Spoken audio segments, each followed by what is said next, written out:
25th degree Knight of the Brazen Serpent. This degree is both philosophical and moral.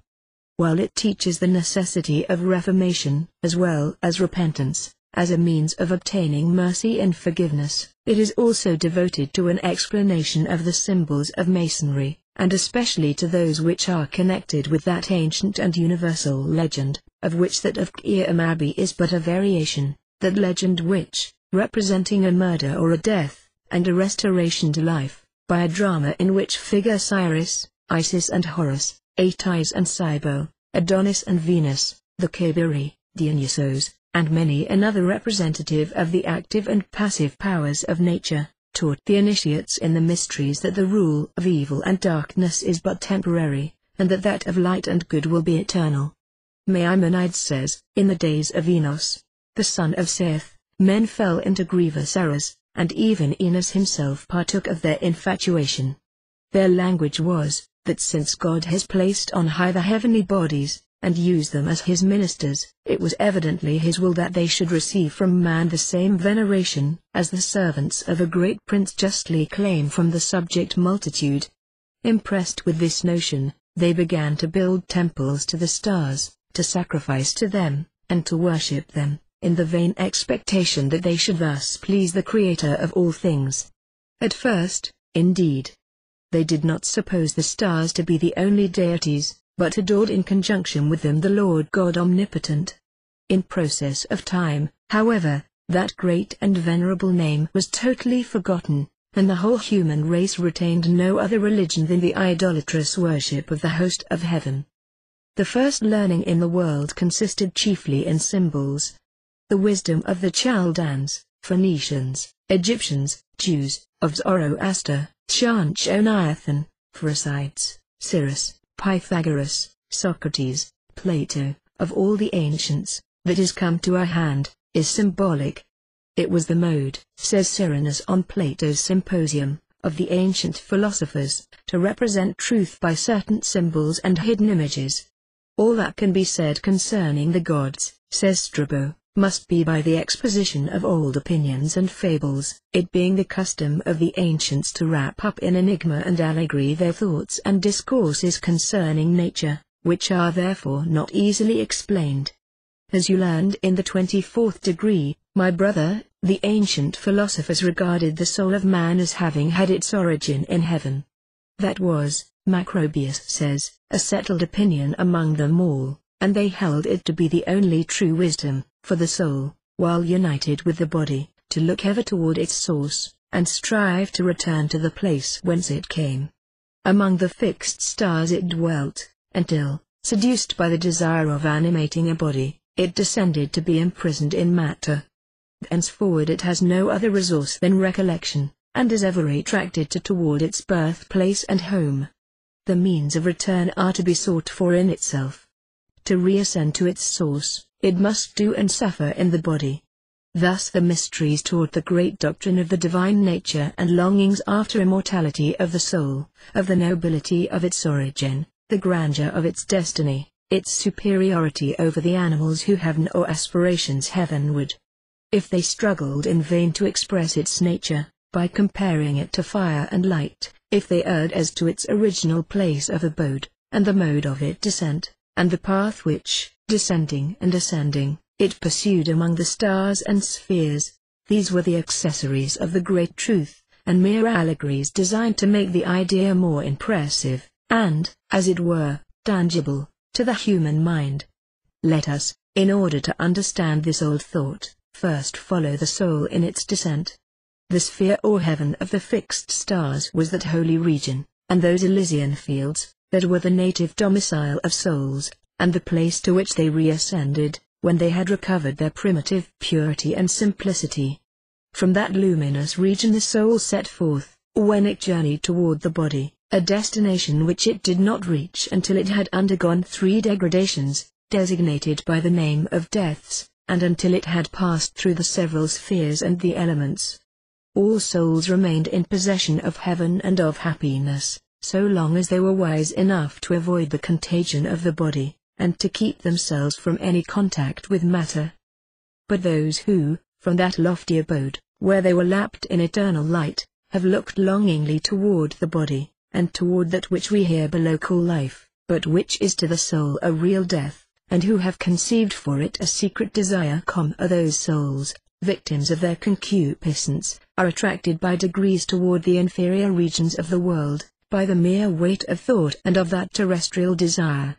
The soul, perfectly incorporeal, does not at once invest itself with the gross envelope of the body, but little by little, by successive and insensible alterations, and in proportion as it removes further and further from the simple and perfect substance in which it dwelt at first. It first surrounds itself with a body composed of the substance of the stars, and afterward, as it descends through the several spheres, with ethereal matter more and more gross, thus by degrees descending to an earthly body, and its number of degradations or deaths being the same as that of the spheres which it traverses. The galaxy, Macrobius says, crosses the zodiac into opposite points, Cancer and Capricorn, the tropical points in the sun's course, ordinarily called the gates of the Sunday. These two tropics, before his time, corresponded with those constellations, but in his day with Gemini and Sagittarius, in consequence of the precession of the equinoxes. But the signs of the zodiac remained unchanged, and the Milky Way crossed the signs Cancer and Capricorn, though not at those constellations. Through these gates souls were supposed to descend to earth and reascend to heaven. 1. Macrobius says, in his dream of Scipio, was styled the gate of men, and the other, the gate of the gods. Cancer was the former, because souls descended by it to the earth, and Capricorn the latter, because by it they reascended to their seats of immortality, and became gods. From the Milky Way, according to Pythagoras, diverged the route to the dominions of Pluto. Until they left the galaxy, they were not deemed to have commenced to descend toward the terrestrial bodies. From that they departed, and to that they returned. Until they reached the sign Cancer, they had not left it, and were still gods. When they reached Leo, they commenced their apprenticeship for their future condition, and when they were at Aquarius, the sign opposite Leo, they were furthest removed from human life. The soul, descending from the celestial limits, where the zodiac and galaxy unite, loses its spherical shape, the shape of all divine nature, and is lengthened into a cone, as a point is lengthened into a line, and then, an indivisible monad before, it divides itself and becomes a duad, that is, unity becomes division, disturbance, and conflict. Then it begins to experience the disorder which reigns in matter, to which it unites itself, becoming, as it were, intoxicated by draughts of grosser matter, of which inebriation the cup of Bacchus, between Cancer and Leo, is a symbol. It is for them the cup of forgetfulness. They assemble, says Plato, in the fields of oblivion, to drink the water of the river Ems, which causes men to forget everything. This fiction is also found in Virgil. If souls, says Macrobius, carried with them into the bodies they occupy all the knowledge which they had acquired of divine things, during their sojourn in the heavens, men would not differ in opinion as to the deity, but some of them forget more, and some less, of that which they had learned. We smile at these notions of the ancients, but we must learn to look through these material images and allegories, to the ideas, struggling for utterance, the great speechless thoughts which they envelop, and it is well for us to consider whether we ourselves have yet found out any better way of representing to ourselves the soul's origin and its advent into this body, so entirely foreign to it, if, indeed, we have ever thought about it at all, or have not ceased to think, in despair. The highest and purest portion of matter, which nourishes and constitutes divine existences, is what the poets term nectar, the beverage of the gods. The lower, more disturbed and grosser portion, is what intoxicates souls. The ancients symbolized it as the river Lethe, dark stream of oblivion. How dare we explain the soul's forgetfulness of its antecedents, or reconcile that utter absence of remembrance of its former condition, with its essential immortality? In truth, we for the most part dread and shrink from any attempt at explanation of it to ourselves. Dragged down by the heaviness produced by this inebriating draught, the soul falls along the zodiac and the Milky Way to the lower spheres, and in its descent not only takes, in each sphere, a new envelope of the material composing the luminous bodies of the planets, but receives there the different faculties which it is to exercise while it inhabits the body. In Saturn, it acquires the power of reasoning and intelligence, or what is termed the logical and contemplative faculty. From Jupiter it receives the power of action. Mars gives it valor, enterprise, and impetuosity. From the Sun it receives the senses and imagination, which produce sensation, perception, and thought. Venus inspires it with desires. Mercury gives it the faculty of expressing and enunciating what it thinks and feels. And, on entering the sphere of the Moon, it acquires the force of generation and growth. This lunary sphere, lowest and basest to divine bodies, is first and highest to terrestrial bodies. And the lunary body there assumed by the soul, while, as it were, the sediment of celestial matter, is also the first substance of animal matter. The celestial bodies, heaven, the stars, and the other divine elements, ever aspire to rise. The soul reaching the region which mortality inhabits, tends toward terrestrial bodies, and is deemed to die. Let no one, says Macrobius, be surprised that we so frequently speak of the death of this soul, which yet we call immortal. It is neither annulled nor destroyed by such death, but merely enfeebled for a time, and does not thereby forfeit its prerogative of immortality, for afterward, freed from the body, when it has been purified from the vice stains contracted during that connection, it is re-established in all its privileges, and returns to the luminous abode of its immortality. On its return, it restores to each sphere through which it ascends, the passions and earthly faculties received from them, to the Moon, the faculty of increase and diminution of the body, to Mercury, fraud, the architect of evils, to Venus, the seductive love of pleasure, to the Sun, the passion for greatness and empire, to Mars, audacity and temerity, to Jupiter, avarice, and to Saturn, falsehood and deceit, and at last, relieved of all, it enters naked and pure into the eighth sphere or highest heaven. All this agrees with the doctrine of Plato, that the soul cannot re-enter into heaven, until the revolutions of the universe shall have restored it to its primitive condition, and purified it from the effects of its contact with the four elements. This opinion of the pre-existence of souls, as pure and celestial substances, before their union with our bodies, to put on and animate which they descend from heaven, is one of great antiquity.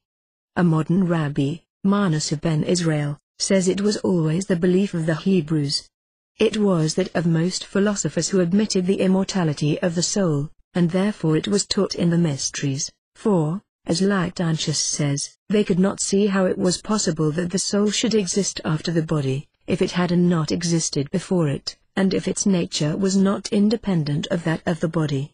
The same doctrine was adopted by the most learned of the Greek fathers, and by many of the Latins, and it would probably prevail largely at the present days, if men troubled themselves to think upon this subject at all, and to inquire whether the soul's immortality involved its prior existence.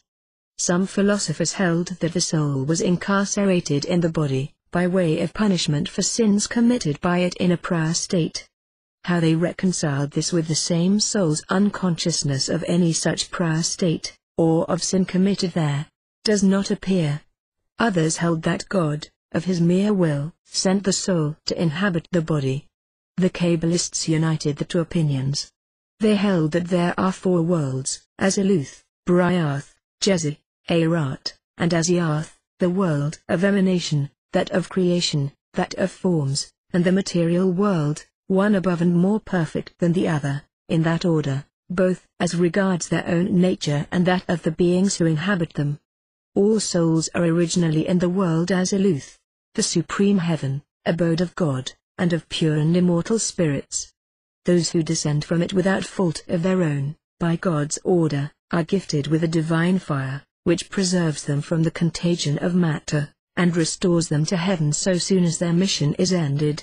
Those who descend through their own fault, go from world to world, insensibly losing their love of divine things, and their self-contemplation, until they reach the world as the earth, falling by their own weight. This is a pure Platonism, clothed with the images and words peculiar to the Kabbalists. It was the doctrine of the Essenes, who, says Porphyry, believe that souls descend from the most subtle ether, attracted to bodies by the seductions of matter. It was in substance the doctrine of Origen, and it came from the Chaldeans, who largely studied the theory of the heavens, the spheres, and the influences of the signs and constellations. The Gnostics made souls ascend and descend through 8 heavens, in each of which were certain powers that opposed their return, and often drove them back to earth, when not sufficiently purified. The last of these powers, nearest the luminous abode of souls, was a serpent or dragon. In the ancient doctrine, certain genii were charged with the duty of conducting souls to the bodies destined to receive them, and of withdrawing them from those bodies. According to Plutarch, these were the functions of Proserpine and Mercury. In Plato, a familiar genius accompanies man at his birth, follows and watches him all his life, and at death conducts him to the tribunal of the great judge. These genii are the media of communication between man and the gods, and the soul is ever in their presence. This doctrine is taught in the oracles of Zoroaster, and these genii were the intelligences that resided in the planets. Thus the secret science and mysterious emblems of initiation were connected with the heavens, the spheres, and the constellations, and this connection must be studied by whomsoever would understand the ancient mind, and be enabled to interpret the allegories, and explore the meaning of the symbols, in which the old sages endeavored to delineate the ideas that struggled within them for utterance, and could be but insufficiently and inadequately expressed by language, whose words are images of those things alone that can be grasped by and are within the empire of the senses.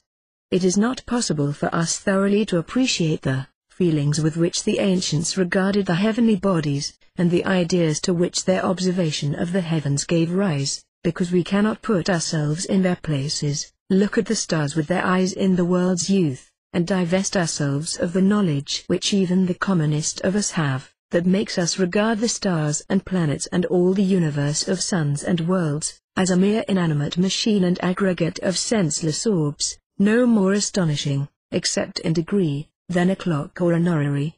We wonder and are amazed at the power and wisdom, to most men it seems only a kind of infinite ingenuity, of the Maker. They wondered at the work, and endowed it with life and force and mysterious powers and mighty influences.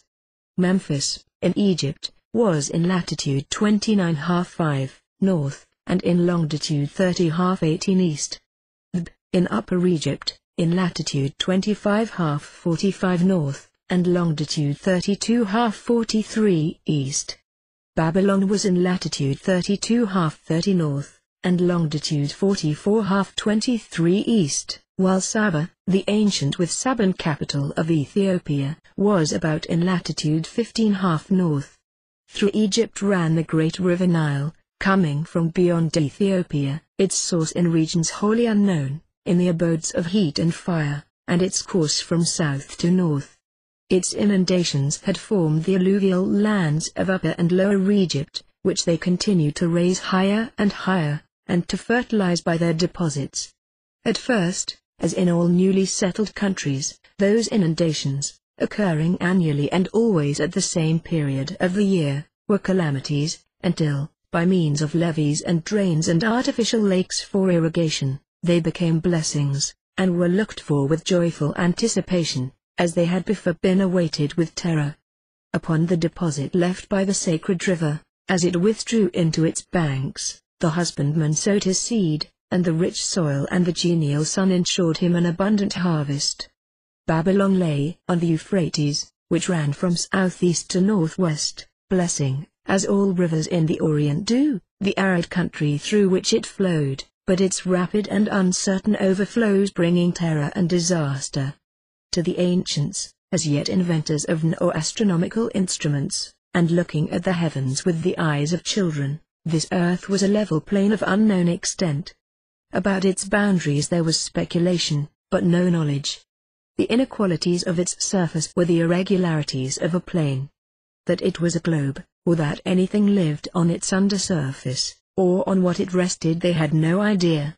Every 24 hours the sun came up from beyond the eastern rim of the world, and traveled across the sky, over the earth, always south of, but sometimes nearer and sometimes further from the point overhead, and sunk below the world's western rim.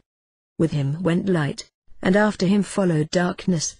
And every 24 hours appeared in the heavens another body, visible chiefly at night, but sometimes even when the sun shone, which likewise, as if following the sun at a greater or less distance, travelled across the sky, sometimes as a thin crescent, and thence increasing to a full orb resplendent with silver light, and sometimes more and sometimes less to the southward of the point overhead, within the same limits as the Sunday man, enveloped by the thick darkness of profoundest night, when everything around him has disappeared, and he seems alone with himself and the black shades that surround him, feels his existence a blank and nothingness, except so far as memory recalls him the glories and splendors of light. Everything is dead to him, and he, as it were, to nature. How crushing and overwhelming the thought, the fear, the dread, that perhaps the darkness may be eternal, and that day may possibly never return, if it ever occurs to his mind, while the solid gloom closes up against him like a wall. What then can restore him to energy, to activity, to fellowship and communion with the great world which God had spread around him, and which perhaps in the darkness may be passing away? Light restores him to himself and to nature which seemed lost to him.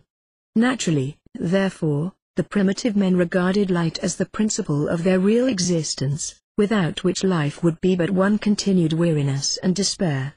This necessity for light, and its actual creative energy, were felt by all men, and nothing was more alarming to them than its absence. It became their first divinity, a single ray of which, flashing into the dark tumultuous bosom of chaos, caused man and all the universe to emerge from it. So all the poets sang who imagined cosmogonies, such was the first dogma of Orpheus, Moses, and the theologians. Light was Ormuzd, adored by the Persians, and darkness Ahriman, origin of all evils. Light was the life of the universe, the friend of man, the substance of the gods and of the soul. The sky was to them a great, solid, concave arch, a hemisphere of unknown material, at an unknown distance above the flat level earth, and along it journeyed in their courses the sun, the moon, the planets, and the stars. The sun was to them a great globe of fire, of unknown dimensions, at an unknown distance. The moon was a mass of softer light, the stars and planets lucent bodies, armed with unknown and supernatural influences. It could not fail to be soon observed, that at regular intervals the days and nights were equal, and that two of these intervals measured the same space of time as elapsed between the successive inundations, and between the returns of springtime and harvest. Nor could it fail to be perceived that the changes of the moon occurred regularly, the same number of days always elapsing between the first appearance of her silver crescent in the west at evening and that of her full orb rising in the east at the same hour, and the same again, between that and the new appearance of the crescent in the west. It was also soon observed that the sun crossed the heavens in a different line each day, the days being longest and the nights shortest when the line of his passage was furthest north, and the days shortest and nights longest when that line was furthest south, that his progress north and south was perfectly regular, marking 4 periods that were always the same, those when the days and nights were equal, or the vernal and autumnal equinoxes, that when the days were longest, or the summer solstice, and that when they were shortest, or the winter solstice. With the vernal equinox, or about the 25th of March of our calendar, they found that there unerringly came soft winds, the return of warmth, caused by the sun turning back to the northward from the middle ground of his course, the vegetation of the new year, and the impulse to amatory action on the part of the animal creation. Then the bull and the ram, animals most valuable to the agriculturist, and symbols themselves of vigorous generative power, recovered their vigor, the birds mated and builded their nests, the seeds germinated, the grass grew, and the trees put forth leaves.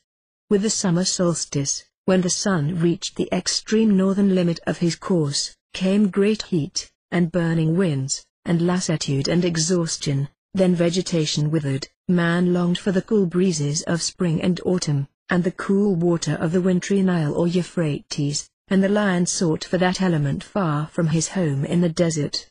With the autumnal equinox came ripe harvests, and fruits of the tree and vine, and falling leaves, and cold evenings presaging wintry frosts, and the principle and powers of darkness, prevailing over those of light, drove the sun further to the south, so that the nights grew longer than the days. And at the winter solstice the earth was wrinkled with frost, the trees were leafless, and the sun, reaching the most southern point in his career, seemed to hesitate whether to continue descending, to leave the world to darkness and despair, or to turn upon his steps and retrace his course to the northward, bringing back seed time and spring, and green leaves and flowers, and all the delights of love. Thus, naturally and necessarily, time was divided, first into days, and then into moons or months, and years, and with these divisions and the movements of the heavenly bodies that marked them, were associated and connected all men's physical enjoyments and privations. Wholly agricultural, and in their frail habitations greatly at the mercy of the elements and the changing seasons, the primitive people of the Orient were most deeply interested in the recurrence of the periodical phenomena presented by the two great luminaries of heaven, on whose regularity all their prosperity depended. And the attentive observer soon noticed that the smaller lights of heaven were, apparently, even more regular than the sun and moon, and foretold with unerring certainty, by their risings and settings, the periods of recurrence of the different phenomena and seasons on which the physical well-being of all men depended. They soon felt the necessity of distinguishing the individual stars, or groups of stars, and giving them names, that they might understand each other, when referring to and designating them. Necessity produced designations at once natural and artificial. Observing that, in the circle of the year, the renewal and periodical appearance of the productions of the earth were constantly associated, not only with the courses of the sun, but also with the rising and setting of certain stars, and with their position relatively to the sun, the center to which they referred the whole starry host, the mind naturally connected the celestial and terrestrial objects that were in fact connected, and they commenced by giving to particular stars or groups of stars the names of those terrestrial objects which seemed connected with them, and for those which still remained unnamed by this nomenclature, they, to complete a system, assumed arbitrary and fanciful names. Thus the Ethiopian of Thebes or Saba styled those stars under which the Nile commenced to overflow, stars of inundation, or that poured out water Aquarius. Those stars among which the sun was, when he had reached the northern tropic and began to retreat southward, were termed, from his retrograde motion, the crab Cancer. As he approached, in autumn, the middle point between the northern and southern extremes of his journeying, the days and nights became equal, and the stars among which he was then found were called stars of the balance, Libra. Those stars among which the sun was, when the lion, driven from the desert by thirst, came to slake it at the Nile, were called stars of the lion, Leo. Those among which the sun was at harvest, were called those of the gleaning virgin, holding a sheaf of wheat, Virgo. Those among which he was found in February, when the ewes brought forth their young, were called stars of the lamb, Aries. Those in March, when it was time to plough, were called stars of the ox, Taurus. Those under which hot and burning winds came from the desert, venomous like poisonous reptiles, were called stars of the Scorpion, Scorpio. Observing that the annual return of the rising of the Nile was always accompanied by the appearance of a beautiful star, which at that period showed itself in the direction of the sources of that river, and seemed to warn the husbandman to be careful not to be surprised by the inundation, the Ethiopian compared this act of that star to that of the animal which by barking gives warning of danger, and styled it the dog Sirius. Thus commencing, and as astronomy came to be more studied, imaginary figures were traced all over the heavens, to which the different stars were assigned. Chief among them were those that lay along the path which the sun traveled as he climbed toward the north and descended to the south, lying within certain limits and extending to an equal distance on each side of the line of equal nights and days. This belt, curving like a serpent, was termed the zodiac, and divided into 12 signs. At the vernal equinox, 2455 years before our era, the sun was entering the sign and constellation Taurus, or the Bull, having passed through, since he commenced, at the winter solstice, to ascend northward. The signs Aquarius, Pisces and Aries, on entering the first of which he reached the lowest limit of his journey southward. From Taurus, he passed through Gemini and Cancer, and reached Leo when he arrived at the terminus of his journey northward. Thence, through Leo, Virgo, and Libra, he entered Scorpio at the autumnal equinox, and journeyed southward through Scorpio, Sagittarius, and Capricornus to Aquarius, the terminus of his journey south. The path by which he journeyed through these signs became the ecliptic, and that which passes through the 2 equinoxes, the equator. They knew nothing of the immutable laws of nature, and whenever the sun commenced to tend southward, they feared lest he might continue to do so, and by degrees disappear forever, leaving the earth to be ruled forever by darkness, storm, and cold. Hence they rejoiced when he commenced to reascend after the winter solstice, struggling against the malign influences of Aquarius and Pisces, and amicably received by the Lamb. And when at the vernal equinox he entered Taurus, they still more rejoiced at the assurance that the days would again be longer than the nights, that the season of seed time had come, and the summer and harvest would follow. And they lamented when, after the autumnal equinox, the malign influence of the venomous scorpion, and vindictive archer, and the filthy and ill-omened he-goat dragged him down toward the winter solstice. Arriving there, they said he had been slain, and had gone to the realm of darkness. Remaining there 3 days, he rose again, and again ascended northward in the heavens, to redeem the earth from the gloom and darkness of winter, which soon became emblematical of sin, and evil, and suffering, as the spring, summer, and autumn became emblems of happiness and immortality. Soon they personified the sun, and worshipped him under the name of Osiris, and transmuted the legend of his descent among the winter signs, into a fable of his death, his descent into the infernal regions, and his resurrection. The moon became Isis, the wife of Osiris, and winter, as well as the desert or the ocean into which the sun descended, became Typhon, the spirit or principle of evil, warring against and destroying Osiris. From the journey of the sun through the 12 signs came the legend of the 12 labors of Hercules, and the incarnations of Vishnu and Buddha.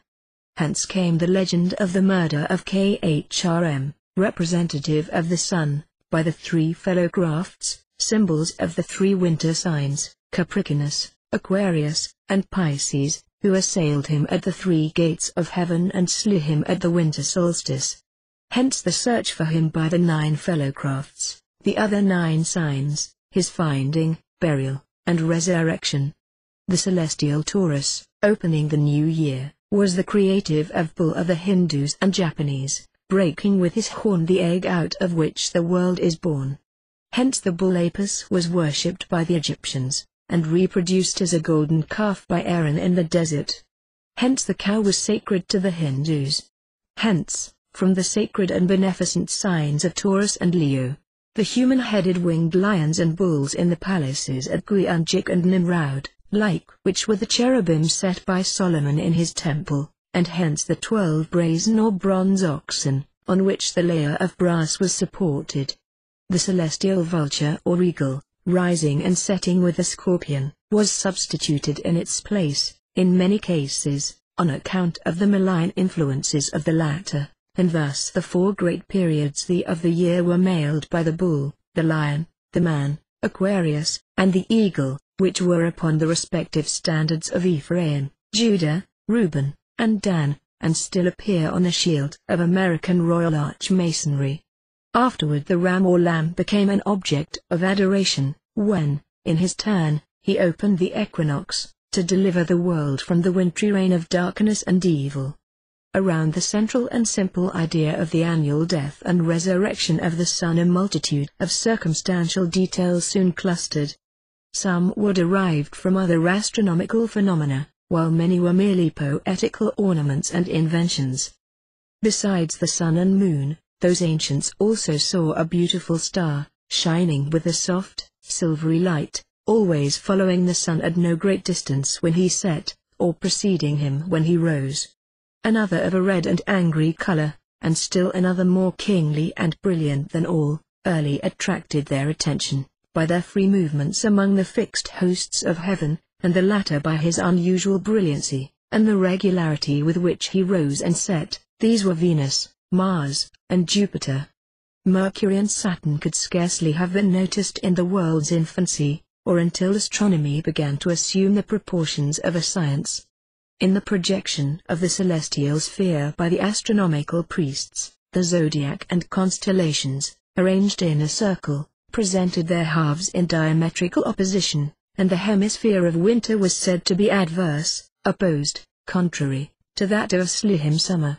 Over the angels of the ladder ruled a king, Osiris or Ormuzd, enlightened, intelligent, creative, and beneficent.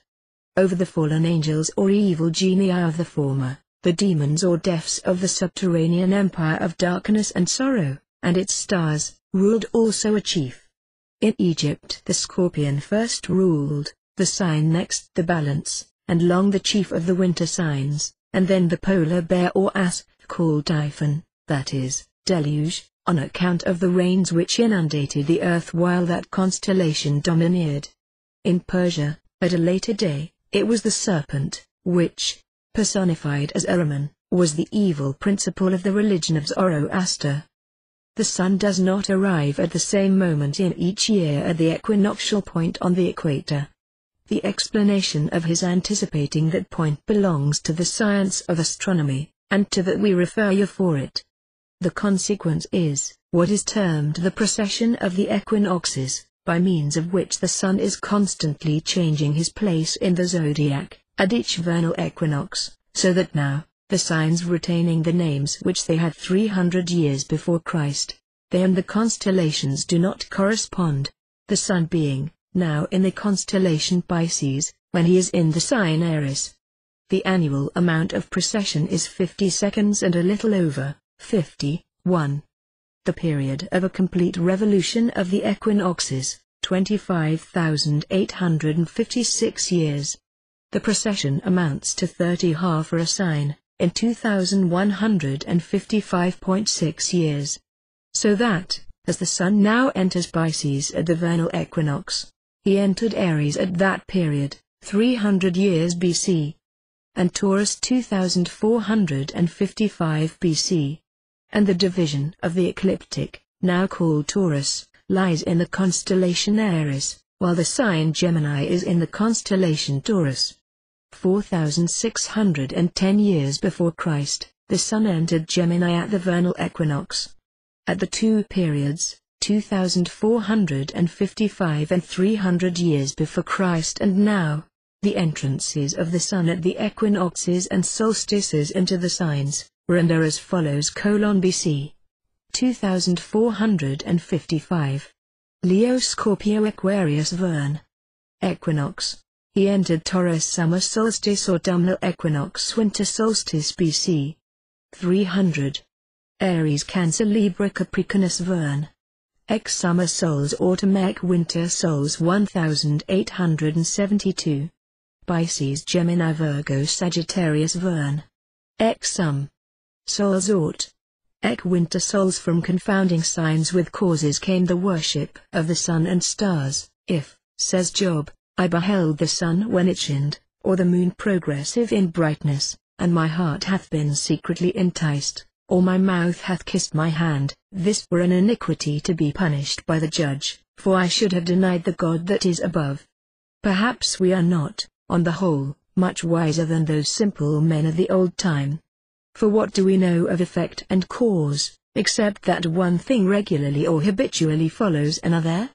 So, because the heliacal rising of Sirius preceded the rising of the Nile, it was deemed to cause it, and other stars were in like manner held to cause extreme heat, bitter cold, and watery storm.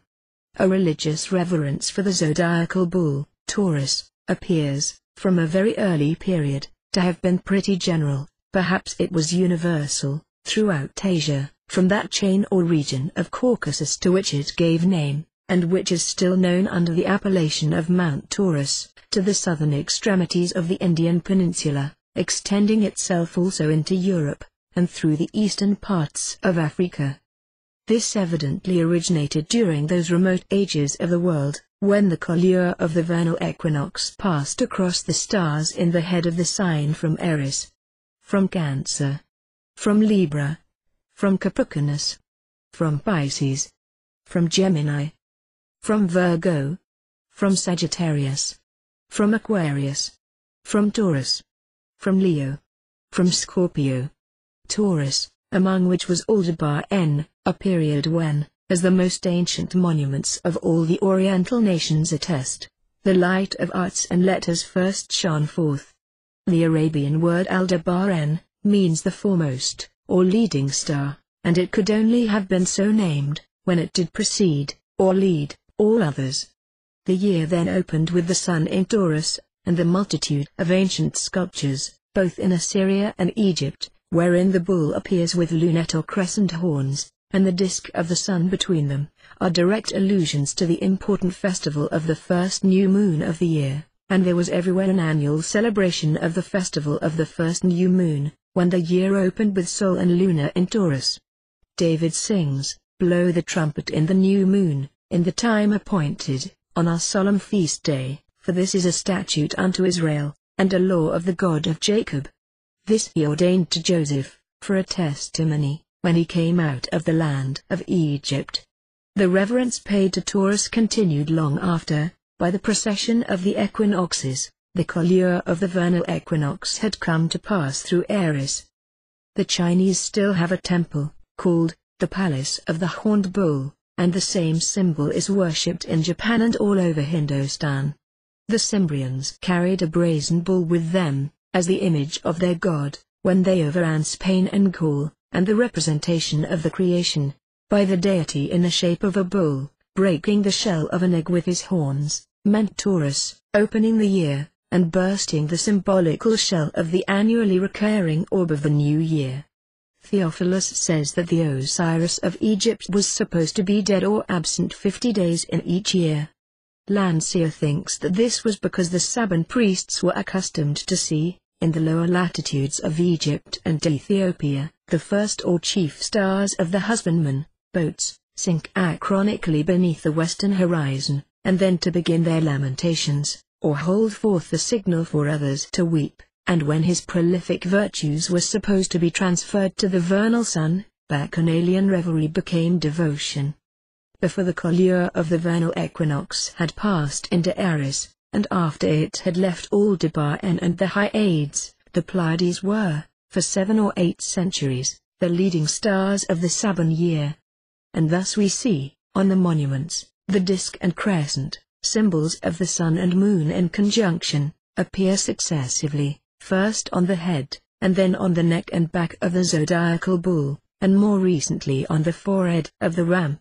The diagrammatical character or symbol, still in use to denote Taurus, is this very crescent and disk, a symbol that has come down to us from those remote ages when this memorable conjunction in Taurus, by marking the commencement, at once of the Saban year and of the cycle of the Chaldean Saros, so preeminently distinguished that sign as to become its characteristic symbol. On a bronze bull from China, the crescent is attached to the back of the bull, by means of a cloud, and a curved groove is provided for the occasional introduction of the disk of the sun, when solar and lunar time were coincident and conjunctive, at the commencement of the year, and of the lunar cycle. When that was made, the year did not open with the stars in the head of the bull, but when the couleur of the vernal equinox passed across the middle or later degrees of the asterism Taurus, and the Pleiades were, in China, as in Canaan, the leading stars of the year. The crescent and disk combined always represent the conjunctive sun and moon, and when placed on the head of the zodiacal bull, the commencement of the cycle termed Eros by the Chaldeans, and Metonic by the Greeks, and supposed to be alluded to in Job, by the phrase, Matzarath in his season, that is to say, when the first new moon and new sun of the year were coincident, which happened once in 18 years and a fraction. On the sarcophagus of Alexander, the same symbol appears on the head of a ram, which, in the time of that monarch, was the leading sign. So too in the sculptured temples of the Upper Nile, the crescent and disk appear, not on the head of Taurus, but on the forehead of the ram or the ram-headed god, whom the Grecian mythologists called Jupiter Ammon, really the sun in Aries. If we now look for a moment at the individual stars which composed and were near to the respective constellations, we may find something that will connect itself with the symbols of the ancient mysteries and of Masonry. It is to be noticed that when the sun is in a particular constellation, no part of that constellation will be seen, except just before sunrise and just after sunset, and then only the edge of it, but the constellations opposite to it will be visible. When the sun is in Taurus, for example, that is, when Taurus sets with the sun, Scorpio rises as he sets, and continues visible throughout the night. And if Taurus rises and sets with the sun today, he will, 6 months hence, rise at sunset and set at sunrise, for the stars thus gain on the sun 2 hours a month.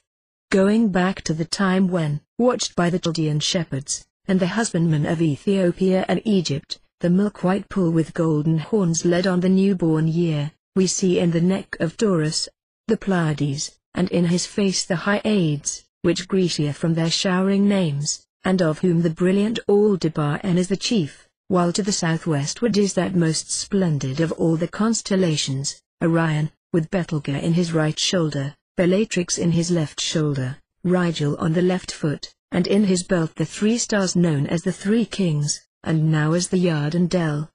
Orion, ran the legend, persecuted the Pleiades, and to save them from his fury, Jupiter placed them in the heavens, where he still pursues them, but in vain. They, with Arcturus and the bands of Orion, are mentioned in the book of Job. They are usually called the 7 stars, and it is said there were 7, before the fall of Troy, though now only 6 are visible. The Pleiades were so named from a Greek word signifying to sail. In all ages they have been observed for signs and seasons. Virgil says that the sailors gave names to the Pleiades, Hyades, and the northern car, Pleiades, Hyades, Chlorum Clecanis Arctn. And Palinurus, he says, Arcturum, Pluviasque Hyades, Geminusque Trionis, Armatum Curo Circumspicit Oriona, studied Arcturus and the rainy Hyades and the twin Trionis, and Orion cinctured with gold. Taurus was the prince and leader of the celestial host for more than 2,000 years, and when his head set with the sun about the last of May, the Scorpion was seen to rise in the southeast. The Pleiades were sometimes called Virgilio, or the Virgins of Spring, because the sun entered this cluster of stars in the season of blossoms. Their Syrian name was Succoth, or Succoth-Benith, derived from a Chaldean word signifying to speculate or observe. The Hyades are 5 stars in the form of a V, 11 southeast of the Pleiades. The Greeks counted them as 7. When the vernal equinox was in Taurus, Aldebaran led up the starry host, and as he rose in the east, Aries was about 27 high. When he was close upon the meridian, the heavens presented their most magnificent appearance. Capella was a little further from the meridian, to the north, and Orion still further from it to the southward. Procyon, Sirius, Castor and Pollux had climbed about halfway from the horizon to the meridian. Regulus had just risen upon the ecliptic. The Virgin still lingered below the horizon. Fomalhaut was halfway to the meridian in the southwest, and to the northwest were the brilliant constellations, Perseus, Cepheus, Cassiopeia, and Andromeda, while the Pleiades had just passed the meridian. Orion is visible to all the habitable world. The equinoctial line passes through the center of it. When Aldebaran rose in the east, the 3 kings in Orion followed him, and as Taurus set, the Scorpion, by whose sting it was said Orion died, rose in the east. Orion rises at noon about the 9th of March. his rising was accompanied with great rains and storms, and it became very terrible to mariners. In boats, called by the ancient Greeks Lycaon, from leukos, a wolf, and by the Hebrews, Caleb-Anubak, the barking dog, is the great star Arcturus, which, when Taurus opened the year, corresponded with a season remarkable for its great heat. Next comes Gemini, the twins, two human figures, in the heads of which are the bright stars Castor and Pollux, the Dioscuri, and the Cabiri of Samothrace, patrons of navigation, while south of Pollux are the brilliant stars Sirius and Procyon, the greater and lesser dog, and still further south, Canopus, in the ship Argo. Sirius is apparently the largest and brightest star in the heavens. When the vernal equinox was in Taurus, he rose heliacally, that is, just before the sun, when, at the summer solstice, the sun entered Leo, about the 21st of June, 15 days previous to the swelling of the Nile. The heliacal rising of Canopus was also a precursor of the rising of the Nile. Procyon was the forerunner of Sirius, and rose before him. There are no important stars in Cancer. In the zodiacs of Essen and Dendera, and in most of the astrological remains of Egypt, the sign of this constellation was a beetle, Scarabaeus, which thence became sacred, as an emblem of the gate through which souls descended from heaven. In the crest of Cancer is a cluster of stars formerly called Prosp, the main, on each side of which is a small star, the two of which were called Ace, little asses. In Leo are the splendid stars, Regulus, directly on the ecliptic, and Denebola in the lion's tail. Southeast of Regulus is the fine star Hydra. The combat of Hercules with the Nemean lion was his first labor. It was the first sign into which the sun passed, after falling below the summer solstice, from which time he struggled to reascend. The Nile overflowed in this sign. It stands first in the zodiac of Dendera, and is in all the Indian and Egyptian zodiacs. In the left hand of Virgo, Isis or Seers, is the beautiful star Spica Virginis, a little south of the ecliptic. Vindemiatrix, of less magnitude, is in the right arm, and northwest of Spica, in boats, the husbandman, Osiris, is the splendid star Arcturus. The division of the first decan of the Virgin, Aben Ezra says, represents a beautiful virgin with flowing hair, sitting in a chair, with 2 ears of corn in her hand, and suckling an infant. In an Arabian Miss in the Royal Library at Paris, is a picture of the 12 signs. That of Virgo is a young girl with an infant by her side. Virgo was Isis, and her representation carrying a child, Horus, in her arms, exhibited in her temple, was accompanied by this inscription: I am all that is, that was, and that shall be, and the fruit which I brought forth is the Sunday 9 months after the sun enters Virgo, he reaches the twins. When Scorpio begins to rise, Orion sets. When Scorpio comes to the meridian, Leo begins to set, Typhon reigns, Osiris is slain, and Isis, the Virgin, his sister and wife, follows him to the tomb, weeping. The Virgin and boats, setting heliacally at the autumnal equinox, delivered the world to the wintry constellations, and introduced into it the genius of evil, represented by Ophiuchus, the serpent. At the moment of the winter solstice, the Virgin rose heliacally, with the sun, having the sun, Horus, in her bosom. In Libra are 4 stars of the 2nd and 3rd magnitude, which we shall mention hereafter. They are Zubin Jamali, Zubin Jimabi, Zubin Hakrabi, and Zubin Gubai.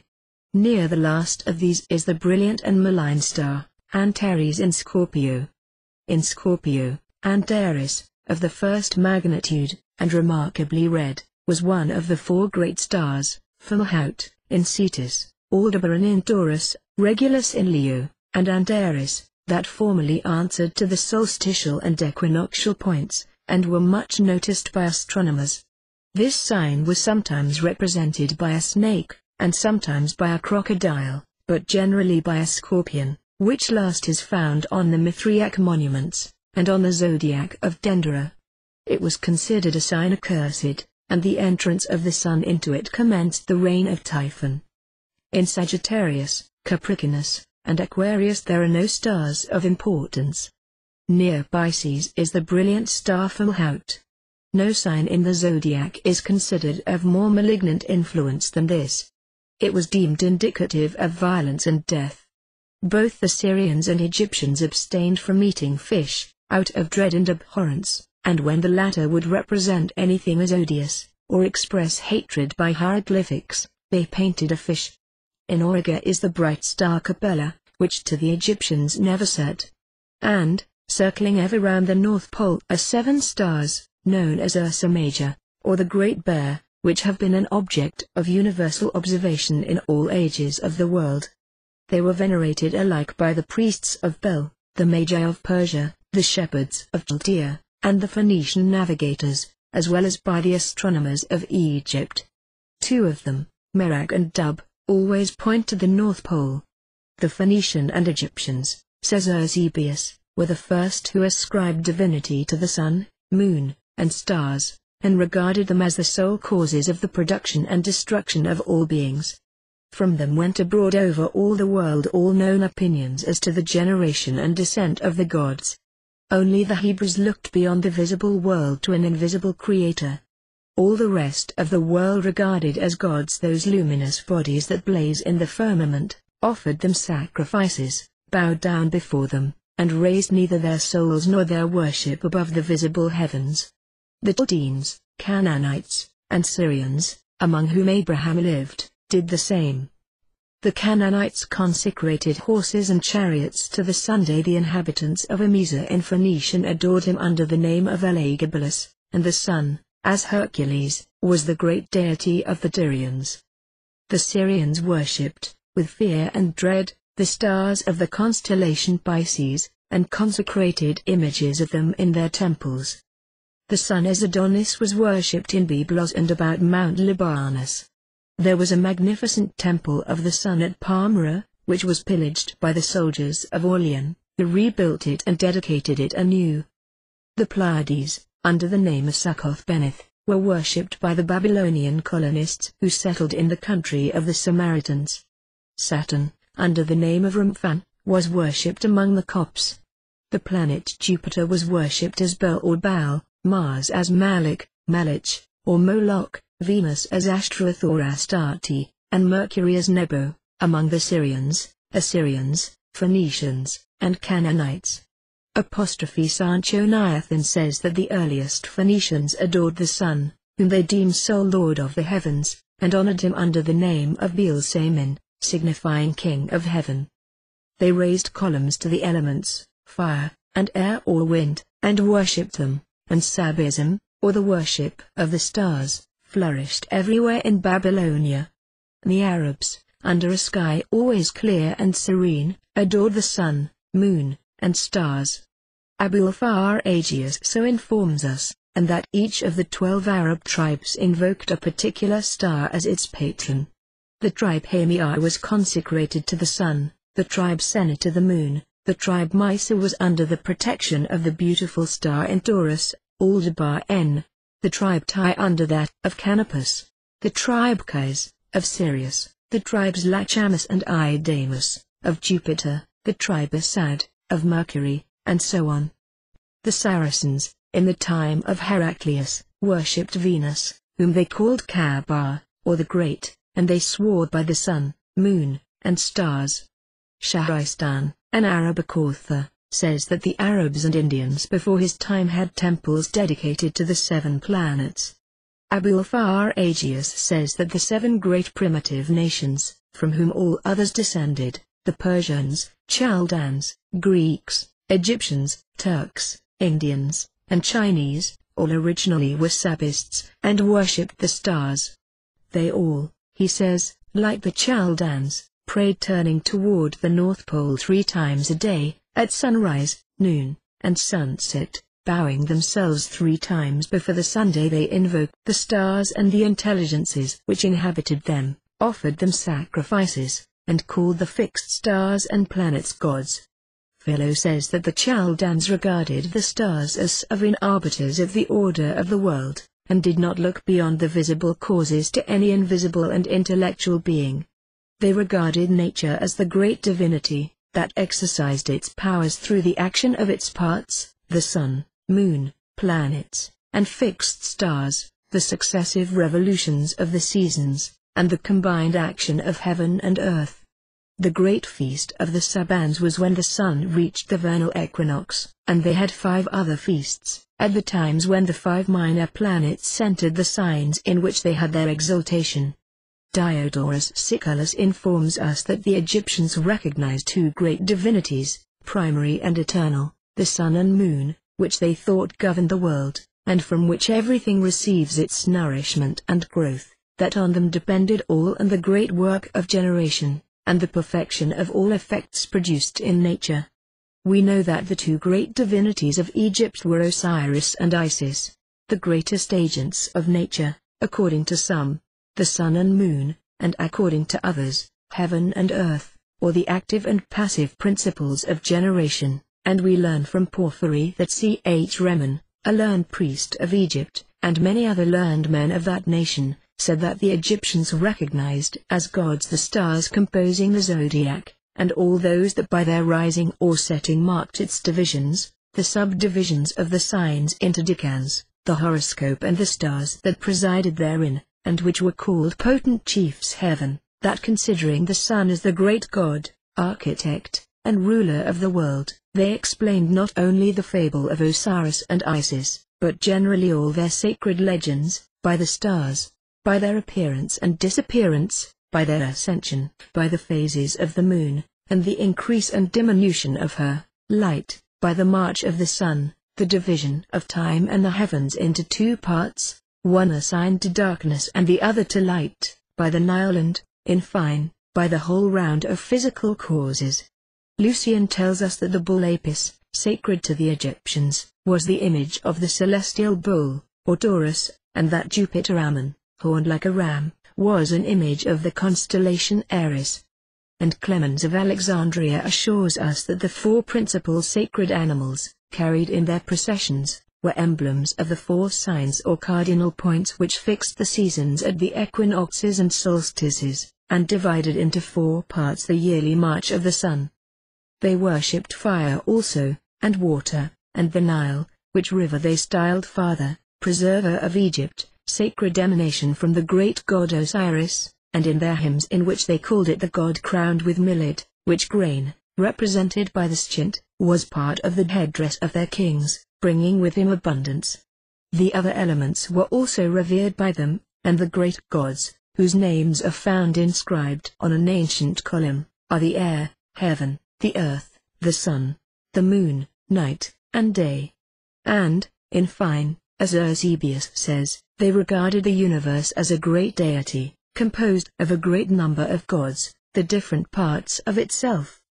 The same worship of the heavenly host extended into every part of Europe, into Asia Minor, and among the Turks, Scythians, and Tartars. The ancient Persians adored the sun as Mithras, and also the moon, Venus, fire, earth, air, and water, and, having no statues or altars, they sacrificed on high places to the heavens and to the Sunday on 7 ancient Pyria. They burned incense to the 7 planets, and considered the elements to be divinities. In the Zendavesta we find invocations addressed to Mithras, the stars, the elements, trees, mountains, and every part of nature. The celestial bull is invoked there, to which the moon unites herself, and the 4 great stars, Taspter, Saturvis, Haftarang, and Venant, the great star Rapidan, and the other constellations which watch over the different portions of the earth. The Magi, like a multitude of ancient nations, worshipped fire, above all the other elements and powers of nature. In India, the Ganges and the Indus were worshipped, and the sun was the great divinity. They worshipped the moon also, and kept up the sacred fire. In Ceylon, the sun, moon, and other planets were worshipped. In Sumatra, the sun, called Irai, and the moon, called Handa. And the Chinese built temples to heaven, the earth, and genii of the air, of the water, of the mountains, and of the stars, to the sea dragon, and to the planet Mars. The celebrated labyrinth was built in honor of the sun, and its 12 palaces, like the 12 superb columns of the temple is, at Hierapolis, covered with symbols relating to the 12 signs and the occult qualities of the elements, were consecrated to the 12 gods or tutelary genii of the signs of the zodiac. The figure of the pyramid and that of the obelisk, resembling the shape of a flame, caused these monuments to be consecrated to the sun and to fire. Antimas of Locria says, the equilateral triangle enters into the composition of the pyramid, which has 4 equal faces and equal angles, and which in this is like fire, the most subtle and mobile of the elements. They and the obelisks were erected in honor of the sun, termed in an inscription upon one of the latter, translated by the Egyptian Hermapian, and to be found in Amminus Marcellinus, Apollo the Strong, Son of God, he who made the world, true Lord of the diadems, who possesses Egypt and fills it with his glory. The 2 most famous divisions of the heavens, by 7, which is that of the planets, and by 12, which is that of the signs, are found on the religious monuments of all the people of the ancient world. The 12 great gods of Egypt are met with everywhere. They were adopted by the Greeks and Romans, and the latter assigned one of them to each sign of the zodiac. Their images were seen at Athens, where an altar was erected to each, and they were painted on the porticos. The people of the north had their 12 asses, or senate of 12 great gods, of whom Odin was chief. The Japanese had the same number, and like the Egyptians divided them into classes, 7, who were the most ancient, and 5, afterward added, both of which numbers are well known and consecrated in Masonry. There is no more striking proof of the universal adoration paid the stars and constellations, than the arrangement of the Hebrew camp in the desert, and the allegory in regard to the 12 tribes of Israel, ascribed in the Hebrew legends to Jacob. The Hebrew camp was a quadrilateral, in 16 divisions, of which the central 4 were occupied by images of the 4 elements. The 4 divisions at the 4 angles of the quadrilateral exhibited the 4 signs that the astrologers called fixed, and which they regard as subject to the influence of the 4 great royal stars, Regulus in Leo, Aldebaran in Taurus, Antares in Scorpio, and Mahout in the mouth of Pisces, on which falls the water poured out by Aquarius, of which constellations the scorpion was represented in the Hebrew blazonry by the celestial vulture or eagle, that rises at the same time with it and is its paranaton.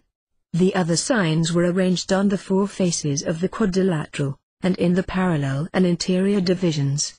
There is an astonishing coincidence between the characteristics assigned by Jacob to his sons, and those of the signs of the zodiac, or the planets that have their domicile in those signs. Reuben is compared to running water, unstable, and that cannot excel, and he answers to Aquarius, his ensign being a man. The water poured out by Aquarius flows towards the South Pole, and it is the first of the 4 royal signs, ascending from the winter solstice. The lion, Leo, is the device of Judah, and Jacob compares him to that animal, whose constellation in the heavens is the domicile of the sun, the lion of the tribe of Judah, by whose grip, when that of apprentice and that of fellow craft, of Aquarius at the winter solstice and of Cancer at the vernal equinox, have not succeeded in raising him, Khrm was lifted out of the grave.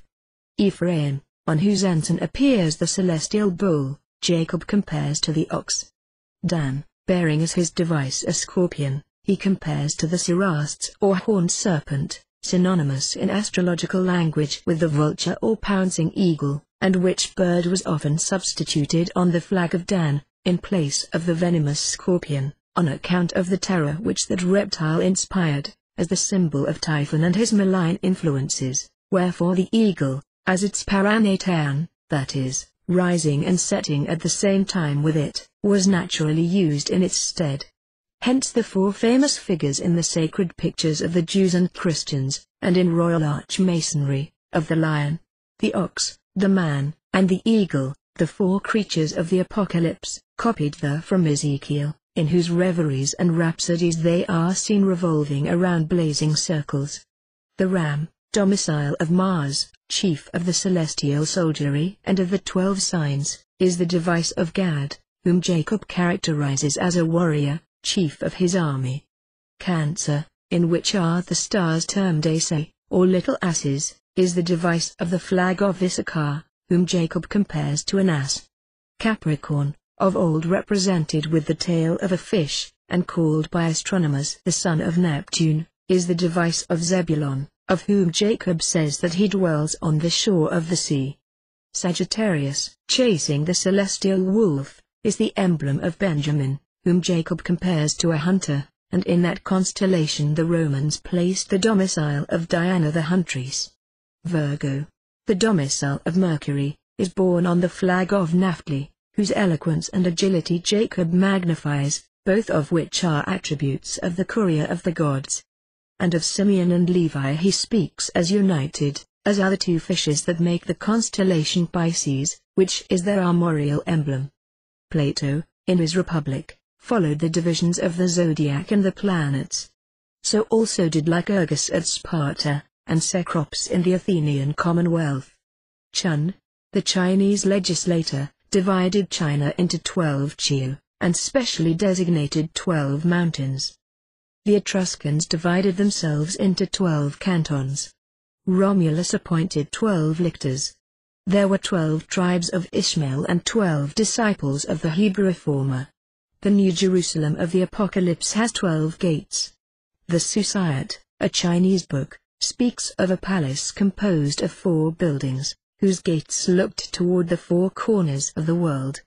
That on the east was dedicated to the new moons of the months of spring, that on the west to those of autumn, that on the south to those of summer, and that on the north to those of winter, and in this palace the emperor and his grandees sacrificed a lamb, the animal that represented the sun at the vernal equinox. Among the Greeks, the march of the choruses in their theatres represented the movements of the heavens and the planets, and the strophe and antistrophe imitated, Aristoxan says, the movements of the stars.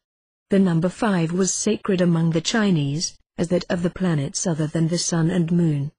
Astrology consecrated the numbers 12, 7, 30, and 360, and everywhere 7, the number of the planets, was as sacred as 12, that of the signs, the months, the oriental cycles, and the sections of the horizon.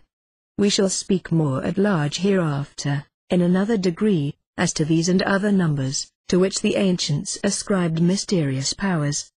The signs of the zodiac and the stars appeared on many of the ancient coins and medals. On the public seal of the Locrians, Ozols was Hesperus, or the planet Venus. On the medals of Antioch the Once was the ram and crescent, and the ram was the special deity of Syria, assigned to it in the division of the earth among the 12 signs. On the Cretan coins was the equinoctial bull, and he also appeared on those of the Mamertines and of Athens. Sagittarius appeared on those of the Persians. In India the 12 signs appeared upon the ancient coins. The scorpion was engraved on the medals of the kings of Commagena, and Capricorn on those of Zernia, Anazava, and other cities. On the medals of Antoninus are found nearly all the signs of the zodiac. Astrology was practiced among all the ancient nations. In Egypt, the book of astrology was borne reverentially in the religious processions, in which the few sacred animals were also carried, as emblems of the equinoxes and solstices. The same science flourished among the Chaldeans, and over the whole of Asia and Africa. When Alexander invaded India, the astrologers of the Oxid races came to him to disclose the secrets of their science of heaven and the stars. The Brahmins whom Apollonius consulted, taught him the secrets of astronomy, with the ceremonies and prayers whereby to appease the gods and learn the future from the stars. In China, astrology taught the mode of governing the state and families. In Arabia it was deemed the mother of the sciences, and old libraries are full of Arabic books on this pretended science. It flourished at Rome. Constantine had his horoscope drawn by the astrologer Valens.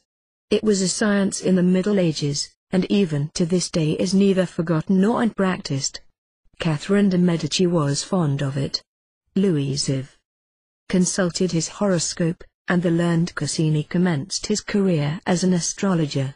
The ancient Sabans established feasts in honor of each planet, on the day, for each, when it entered its place of exaltation, or reached the particular degree in the particular sign of the zodiac in which astrology had fixed the place of its exaltation, that is, the place in the heavens where its influence was supposed to be greatest, and where it acted on nature with the greatest energy.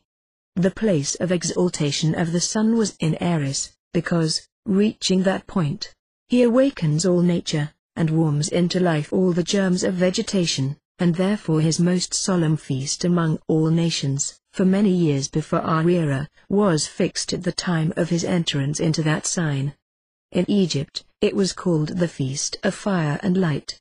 It was the Passover, when the Paschal lamb was slain and eaten, among the Jews, and Newroots among the Persians. The Romans preferred the place of domicile to that of exaltation, and celebrated the feasts of the planets under the signs that were their houses. The Chaldeans, whom and not the Egyptians, the Sabans followed in this, preferred the places of exaltation. Saturn, from the length of time required for his apparent revolution, was considered the most remote, and the Moon the nearest planet. After the Moon came Mercury and Venus, then the Sun, and then Mars, Jupiter, and Saturn. So the risings and settings of the fixed stars, and their conjunctions with the Sun, and their first appearance as they emerged from his rays, fixed the epochs for the feasts instituted in their honor, and the sacred calendars of the ancients were regulated accordingly.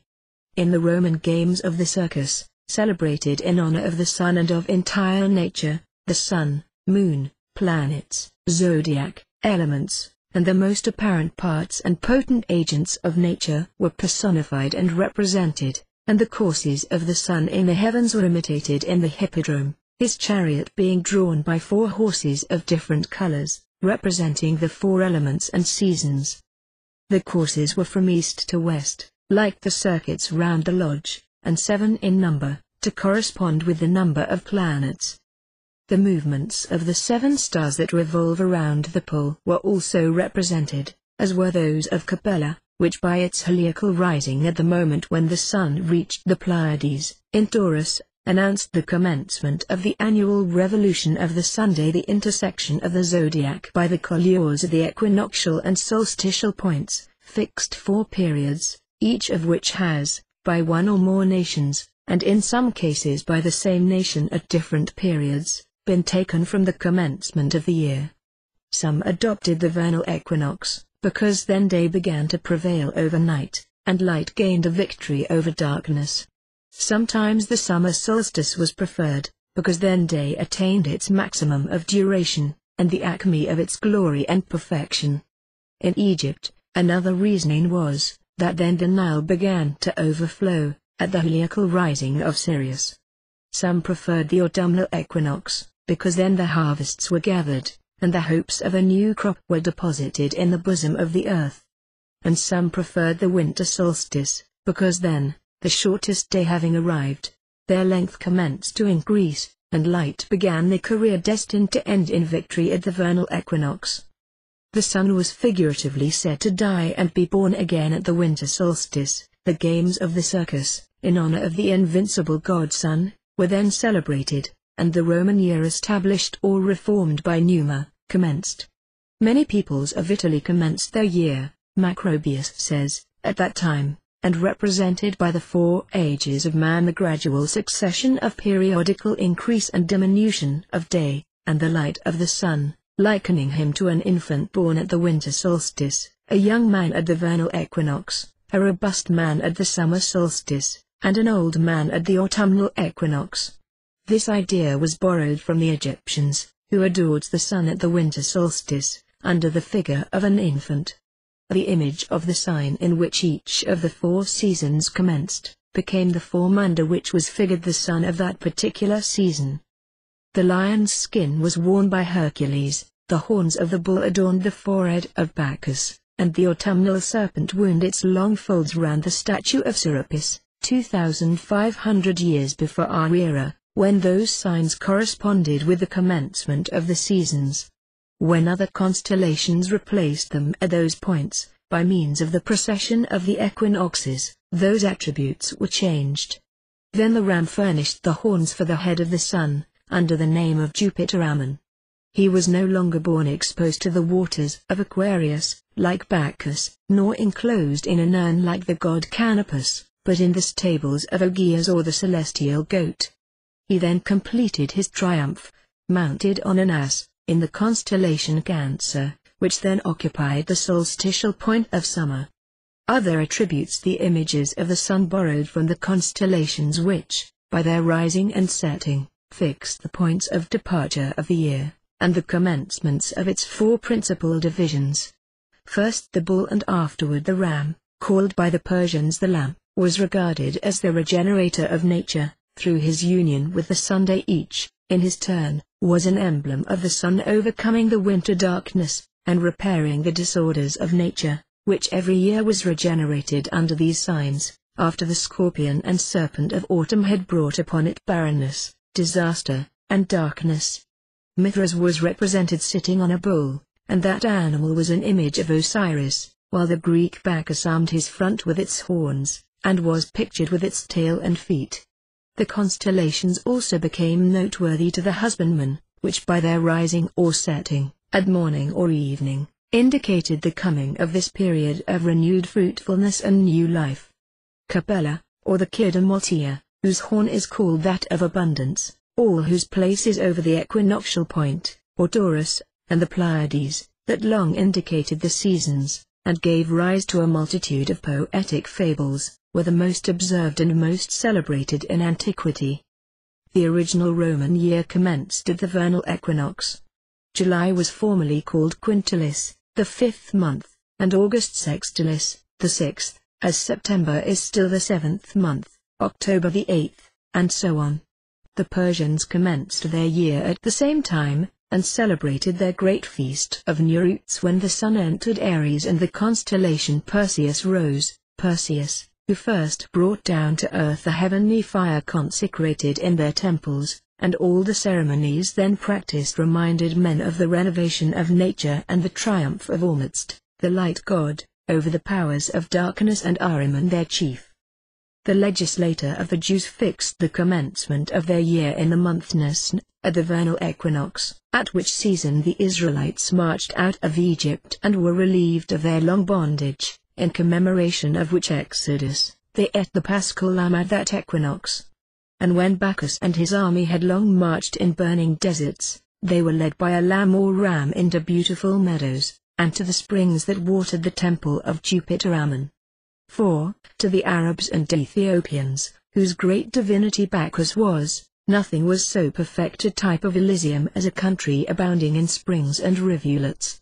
Orion, on the same meridian with the stars of Taurus, died of the sting of the celestial scorpion, that rises when he sets, as dies the bull of Mithras in autumn, and in the stars that correspond with the autumnal equinox we find those malevolent genii that ever war against the principle of good, and that take from the sun and the heavens the fruit-producing power that they communicate to the earth. With the vernal equinox, dear to the sailor as to the husbandman, came the stars that, with the sun, open navigation, and rule the stormy seas. Then the twins plunge into the solar fires, or disappear at setting, going down with the sun into the bosom of the waters. And these tutelary divinities of mariners, the Dioscuri or chief Kairi of Samothrace, sailed with Jason to possess themselves of the golden fleeced ram, or Aries, whose rising in the morning announced the sun's entry into Taurus, when the serpent-bearer Jason rose in the evening, and, in aspect with the Dioscuri, was deemed their brother. And Orion, son of Neptune, and most potent controller of the tempest-tortured ocean, announcing sometimes calm and sometimes tempest, rose after Taurus, rejoicing in the forehead of the new year. The summer solstice was not less an important point in the sun's march than the vernal equinox, especially to the Egyptians, to whom it not only marked the end and term of the increasing length of the days and of the domination of light, and the maximum of the sun's elevation, but also the annual recurrence of that phenomenon peculiar to Egypt, the rising of the Nile, which, ever accompanying the sun in his course, seemed to rise and fall as the days grew longer and shorter, being lowest at the winter solstice, and highest at that of summer. Thus the sun seemed to regulate its swelling, and the time of his arrival at the solstitial point being that of the first rising of the Nile, was selected by the Egyptians as the beginning of a year which they called the Year of God, and of the Scythiac period, or the period of Cephus, the dog star, who, rising in the morning, fixed that epoch, so important to the people of Egypt. This year was also called the Heliac, that is the solar year, and the canicular year, and it consisted of 365 days, without intercalation, so that at the end of 4 years, or of 4 times 365 days, making 1460 days, it needed to add a day, to make 4 complete revolutions of the Sunday. To correct this, some nations made every 4th year consist, as we do now, of 366 days, but the Egyptians preferred to add nothing to the year of 365 days, which, at the end of 120 years, or of 30 times 4 years, was short 30 days or a month. That is to say, it required a month more to complete the 120 revolutions of the sun, though so many were counted, that is, so many years. Of course the commencement of the 121st year would not correspond with the summer solstice, but would precede it by a month, so that, when the sun arrived at the solstitial point whence he at first set out, and whereto he must needs return, to make in reality 120 years, or 120 complete revolutions, the first month of the 121st year would have ended.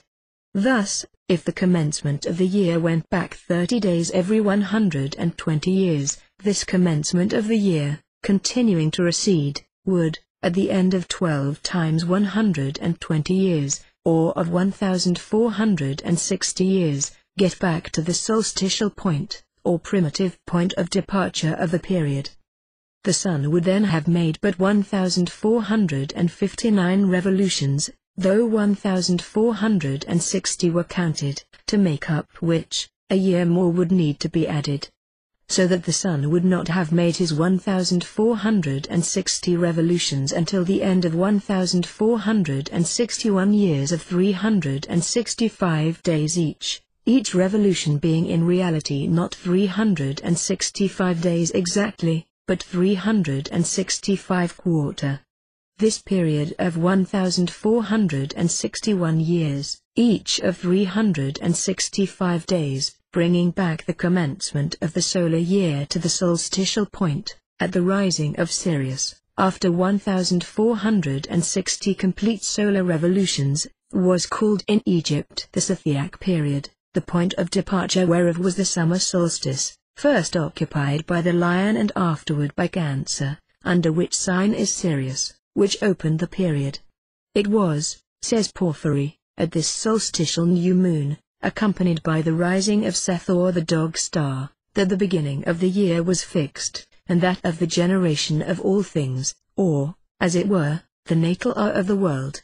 Not Sirius alone determined the period of the rising of the Nile, Aquarius, his urn, and the stream flowing from it, in opposition to the sign of the summer solstice then occupied by the sun, opened in the evening the march of night, and received the full moon in his cup. Above him and with him rose the feet of Pegasus, struck wherewith the waters flow forth that the Muses drink. The lion and the dog, indicating, were supposed to cause the inundation, and so were worshipped.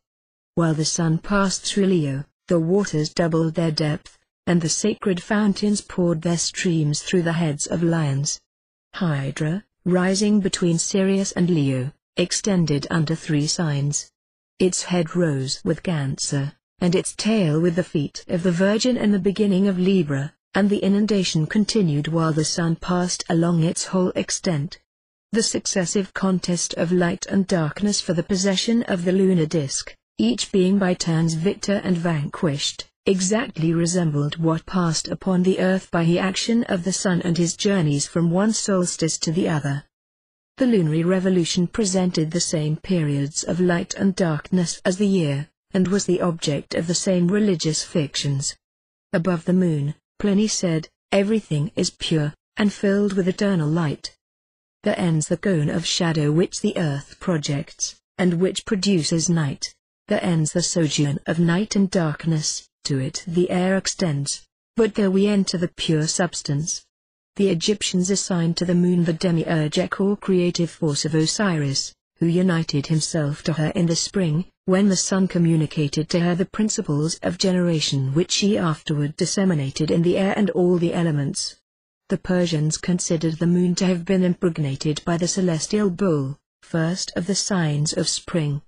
In all ages, the moon has been supposed to have great influence upon vegetation, and the birth and growth of animals, and the belief is as widely entertained now as ever, and that influence regarded as a mysterious and inexplicable one. Not the astrologers alone, but naturalists like Pliny, philosophers like Plutarch and Cicero, theologians like the Egyptian priests, and metaphysicians like Proclus, believed firmly in these lunar influences. The Egyptians, says Diodorus Siculus, acknowledged two great gods, the sun and moon, or Osiris and Isis, who govern the world and regulate its administration by the dispensation of the seasons.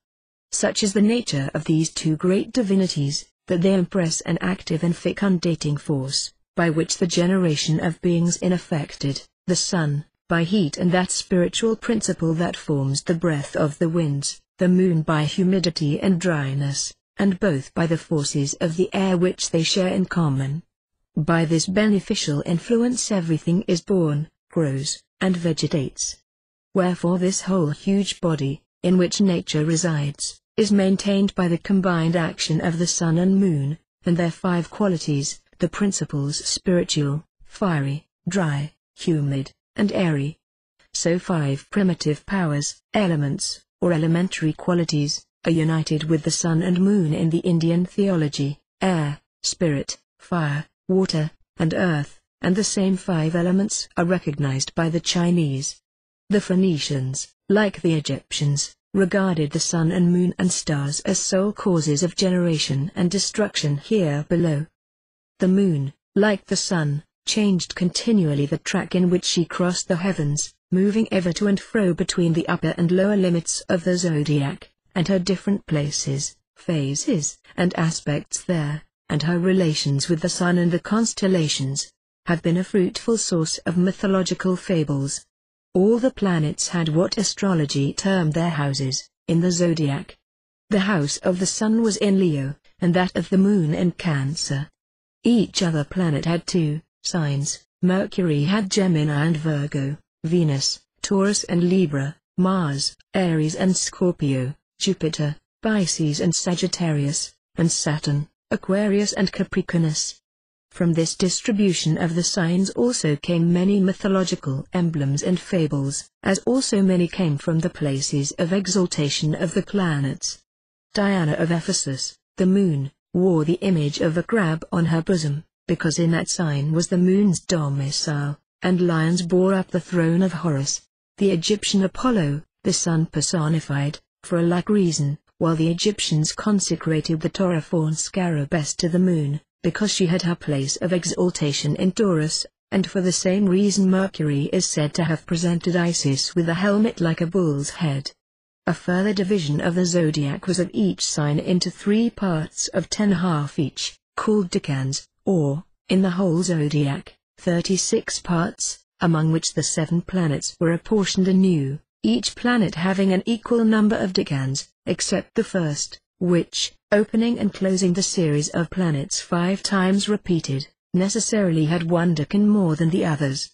This subdivision was not invented until after Aries opened the vernal equinox, and accordingly Mars, having his house in Aries, opens the series of decans and closes it, the planets following each other, 5 times in succession, in the following order: Mars, the Sun, Venus, Mercury, the Moon, Saturn, Jupiter, Mars, etc., so that to each sign are assigned 3 planets, each occupying 10 degrees.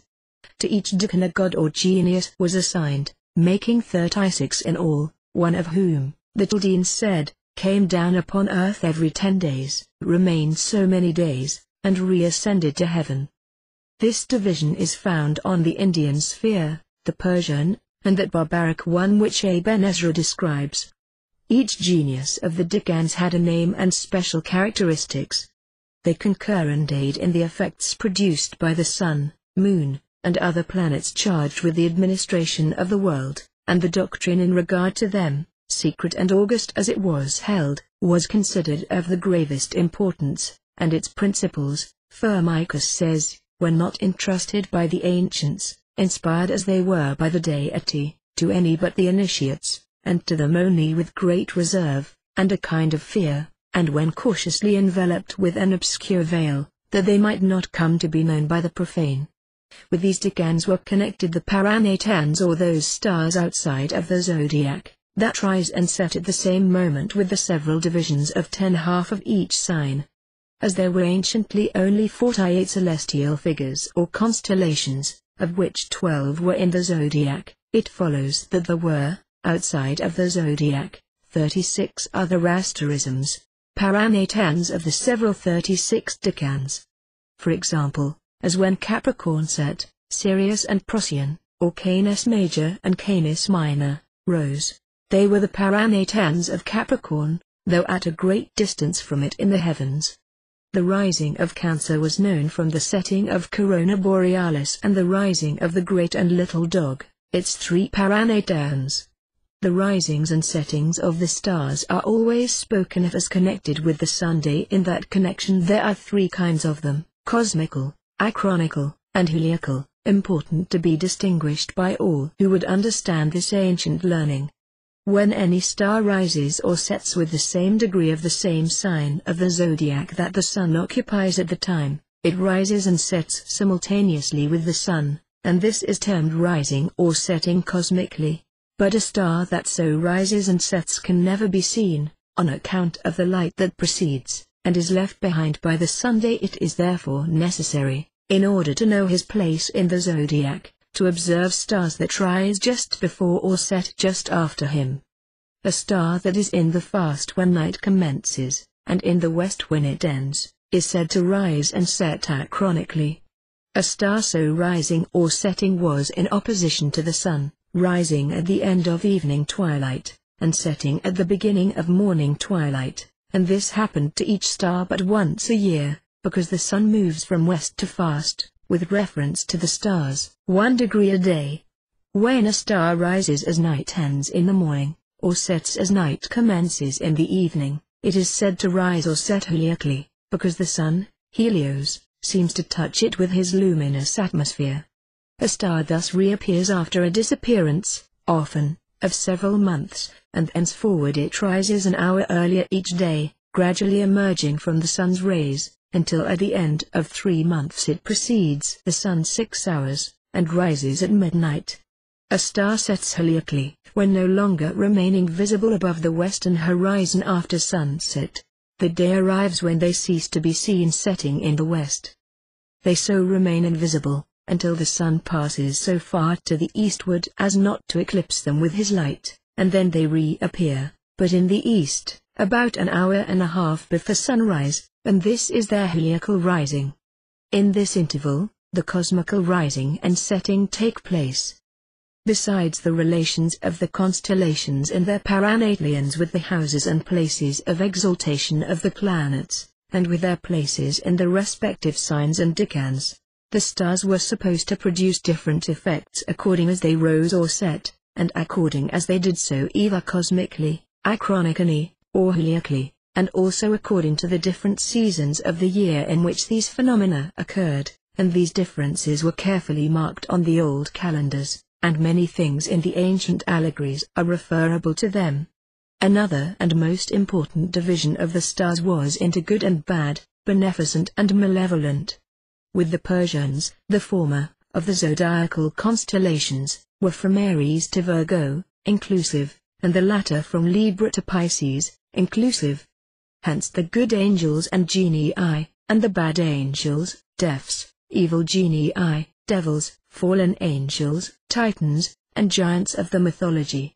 The other 36 constellations were equally divided, 18 on each side, or, with those of the zodiac, 24.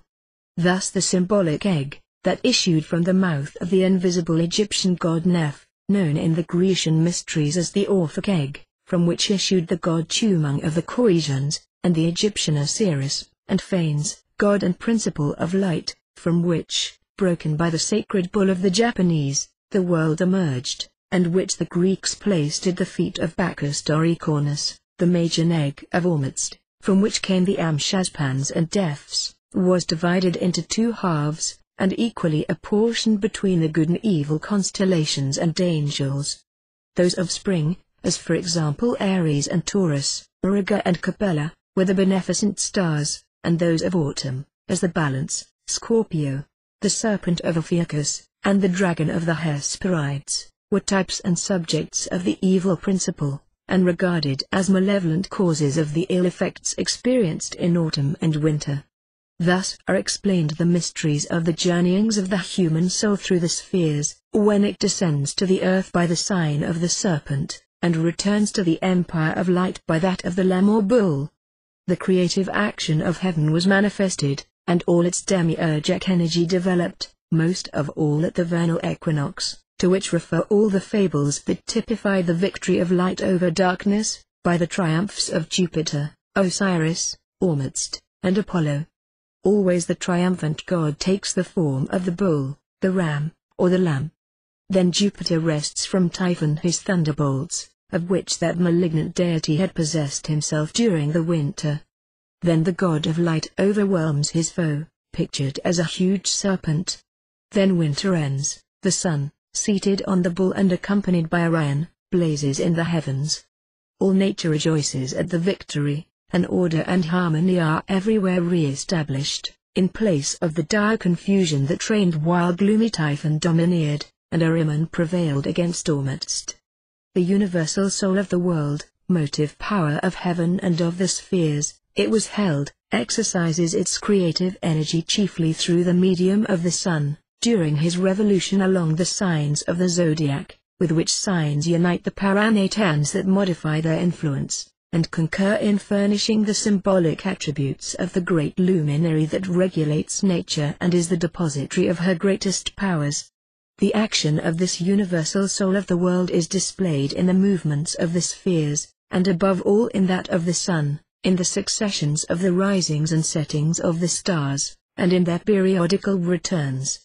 By these are explainable all the metamorphoses of that soul, personified as Jupiter, as Bacchus, as Vishnu, or as Buddha, and all the various attributes ascribed to it, and also the worship of those animals that were consecrated in the ancient temples, representatives on earth of the celestial signs, and supposed to receive by transmission from them the rays and emanations which in them flow from the universal soul.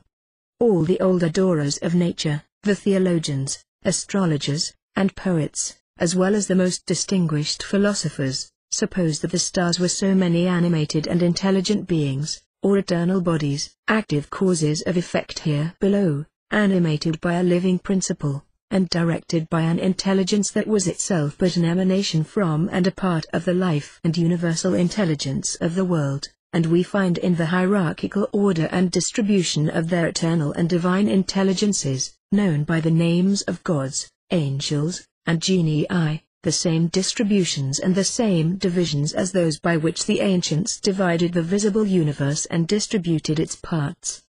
And the famous divisions by 7 and by 12, appertaining to the planets and the signs of the zodiac, is everywhere found in the hierarchical order of the gods, and angels, and the other ministers that are the depositories of that divine force which moves and rules the world. These, and the other intelligences assigned to the other stars, have absolute dominion over all parts of nature, over the elements, the animal and vegetable kingdoms, over man and all his actions, over his virtues and vices, and over good and evil, which divide between them his life, the passions of his soul and the maladies of his body. These and the entire man are dependent on the heavens and the genii that they inhabit, who preside at his birth, control his fortunes during life, and receive his soul or active and intelligent part when it is to be reunited to the pure life of the lofty stars. And all through the great body of the world are disseminated portions of the universal soul, impressing movement on everything that seems to move of itself, giving life to the plants and trees, directing by a regular and settled plan the organization and development of their germs, imparting constant mobility to the running waters and maintaining their eternal motion, impelling the winds and changing their direction or stilling them, calming and arousing the ocean, unchaining the storm, pouring out the fires of volcanoes, or with earthquakes shaping the roots of huge mountains and the foundations of vast continents, by means of a force that, belonging to nature, is a mystery to man. And these invisible intelligences, like the stars, are marshaled in two great divisions, under the banners of the two principles of good and evil, light and darkness, under Ormuzd and Ahriman, Osiris and Typhon. The evil principle was the motive power of brute matter, and it, personified as Ahriman and Typhon, had its hosts and armies of deaths and genii, fallen angels and malevolent spirits, who waged continual wage with the good principle, the principle of imperial light and splendor, Osiris, Ormuzd, Jupiter or Dionysos, with his bright hosts of Amshazpans, Izeds, angels, and archangels, a warfare that goes on from birth until death, in the soul of every man that lives. We have heretofore, in the 24th degree, recited the principal incidents in the legend of Osiris and Isis, and it remains but to point out the astronomical phenomena which it has converted into mythological facts. The sun, at the vernal equinox, was the fruit-compelling star that by his warmth provoked generation and poured upon the sublunary world all the blessings of heaven, the beneficent god, tutelary genius of universal vegetation, that communicates to the dull earth new activity, and stirs her great heart, long chilled by winter and his frosts, until from her bosom burst all the greenness and perfume of spring, making her rejoice in leafy forests and grassy lawns and flower-enameled meadows, and the promise of abundant crops of grain and fruits and purple grapes in their due season.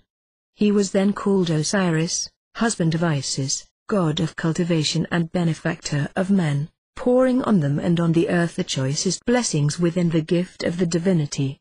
Opposed to him was Typhon, his antagonist in the Egyptian mythology, as Ahriman was the foe of Ormuzd, the good principle, in the theology of the Persians. The first inhabitants of Egypt and Ethiopia, as Diodorus Siculus informs us, saw in the heavens two first eternal causes of things, or great divinities, one the sun, whom they called Osiris, and the other the moon, whom they called Isis, and these they considered the causes of all the generations of earth. This idea, we learn from Eusebius, was the same as that of the Phoenicians. On these two great divinities the administration of the world depended. All sublunary bodies received from them their nourishment and increase, during the annual revolution which they controlled, and the different seasons into which it was divided.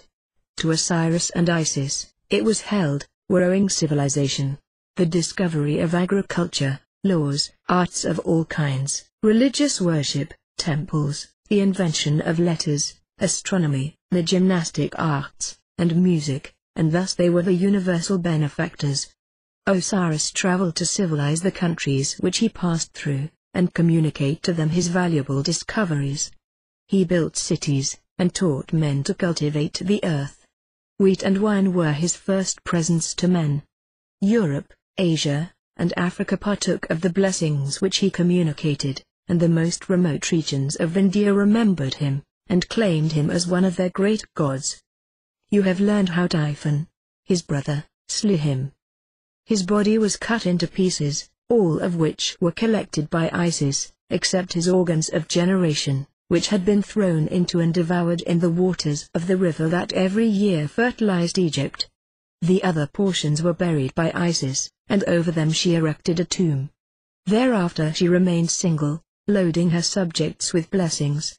She cured the sick, restored sight to the blind, made the paralytic whole, and even raised the dead. From her Horus or Apollo learned divination and the science of medicine. Thus the Egyptians pictured the beneficent action of the two luminaries that, from the bosom of the elements, produced all animals and men, and all bodies that are born, grow, and die in the eternal circle of generation and destruction here below. When the celestial bull opened the new year at the vernal equinox, Osiris, united with the moon, communicated to her the seeds of fruitfulness which she poured upon the air, and therewith impregnated the generative principles which gave activity to universal vegetation. Apis, represented by a bull, was the living and sensible image of the sun or Osiris, when in union with Isis or the moon at the vernal equinox, concurring with her in provoking everything that lives to generation. This conjunction of the sun with the moon at the vernal equinox, in the constellation Taurus, required the bull Apis to have on his shoulder a mark resembling the crescent moon. And the fecundating influence of these two luminaries was expressed by images that would now be deemed gross and indecent, but which then were not misunderstood. Everything good in nature comes from Osiris, order, harmony, and the favorable temperature of the seasons and celestial periods. From Typhon come the stormy passions and irregular impulses that agitate the brute and material part of man, maladies of the body, and violent shocks that injure the health and derange the system, inclement weather, derangement of the seasons, and eclipses. Osiris and Typhon were the Ormuzd and Ahriman of the Persians, principles of good and evil, of light and darkness, ever at war in the administration of the universe. Osiris was the image of generative power. This was expressed by his symbolic statues, and by the sign into which he entered at the vernal equinox. He especially dispensed the humid principle of nature, generative element of all things, and the Nile and all moisture were regarded as emanations from him, without which there could be no vegetation. That Osiris and Isis were the sun and moon, is attested by many ancient writers, by Diogenes Laertius, Plutarch, Lucian, Suidas, Macrobius, Martianus Capella, and others. His power was symbolized by an eye over a scepter. The sun was termed by the Greeks the eye of Jupiter, and the eye of the world, and his is the all-seeing eye in our lodges. The oracle of Claros styled him king of the stars and of the eternal fire, that engenders the year and the seasons, dispenses rain and winds, and brings about daybreak and night. And Osiris was invoked as the god that resides in the sun and is enveloped by his rays, the invisible and eternal force that modifies the sublunary world by means of the Sunday. Osiris was the same god known as Bacchus, Dionysos, and Serapis. Serapis is the author of the regularity and harmony of the world. Bacchus, jointly with Ceres, identified by Herodotus with Isis, presides over the distribution of all our blessings, and from that emanates everything beautiful and good in nature. One furnishes the germ and principle of every good, the other receives and preserves it as a deposit, and the latter is the function of the moon in the theology of the Persians. In each theology, Persian and Egyptian, the moon acts directly on the earth, but she is fecundated, in one by the celestial bull and in the other by Osiris, with whom she is united at the vernal equinox, in the sign Taurus, the place of her exaltation or greatest influence on the earth. The force of Osiris, says Plutarch, is exercised through the moon. She is the passive cause relatively to him, and the active cause relatively to the earth, to which she transmits the germs of fruitfulness received from him. In Egypt the earliest movement in the waters of the Nile began to appear at the vernal equinox, when the new moon occurred at the entrance of the sun into the constellation Taurus, and thus the Nile was held to receive its fertilizing power from the combined action of the equinoctial sun and the new moon, meeting in Taurus. Osiris was often confounded with the Nile, and Isis with the earth, and Osiris was deemed to act on the earth, and to transmit to it his emanations, through both the moon and the Nile, whence the fable that his generative organs were thrown into that river. Typhon, on the other hand, was the principle of aridity and barrenness, and by his mutilation of Osiris was meant that drought which caused the Nile to retire within his bed and shrink up in autumn. Elsewhere than in Egypt, Osiris was the symbol of the refreshing rains that descend to fertilize the earth, and Typhon the burning winds of autumn, the stormy rains that rot the flowers, the plants, and leaves, the short, cold days, and everything injurious in nature, and that produces corruption and destruction. In short, Typhon is the principle of corruption, of darkness, of the lower world from which come earthquakes, tumultuous commotions of the air, burning heat, lightning, and fiery meteors, and plague and pestilence. Such too was the Ahriman of the Persians, and this revolt of the evil principle against the principle of good and light, has been represented in every cosmogony, under many varying forms. Osiris, on the contrary, by the intermediation of Isis, fills the material world with happiness, purity, and order, by which the harmony of nature is maintained. It was said that he died at the autumnal equinox, when Taurus or the Pleiades rose in the evening, and that he rose to life again in spring, when vegetation was inspired with new activity.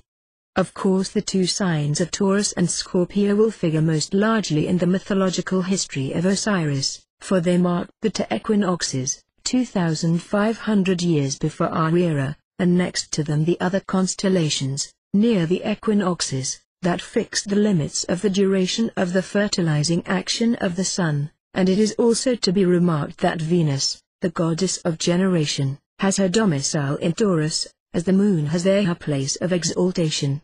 When the sun was in Scorpio, Osiris lost his life, and that fruitfulness which, under the form of the bull, he had communicated, through the moon, to the earth. Typhon, his hands and feet horrid with serpents, and whose habitat in the Egyptian planisphere was under Scorpio, confined him in a chest and flung him into the Nile, under the 17th degree of Scorpio. Under that sign he lost his life and virility, and he recovered them in the spring, when he had connection with the moon. When he entered Scorpio, his light diminished, night reassumed her dominion, the Nile shrunk within its banks, and the earth lost her verdure and the trees their leaves.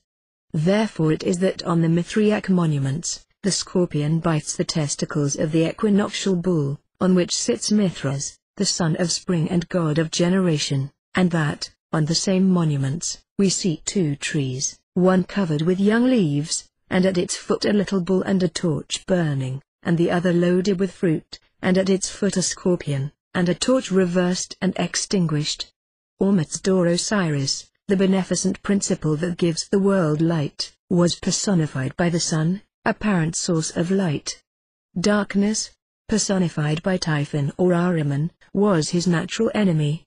The sages of Egypt described the necessary and eternal rivalry or opposition of these principles, ever pursuing one the other, and one dethroning the other in every annual revolution, and at a particular period, one in the spring under the bull, and the other in autumn under the scorpion, by the legendary history of Osiris and Typhon, detailed to us by Diodorus and Cinzius, in which history were also personified the stars and constellations Orion, Capella, the twins, the wolf, Sirius, and Hercules, whose risings and settings noted the advent of one or the other equinox.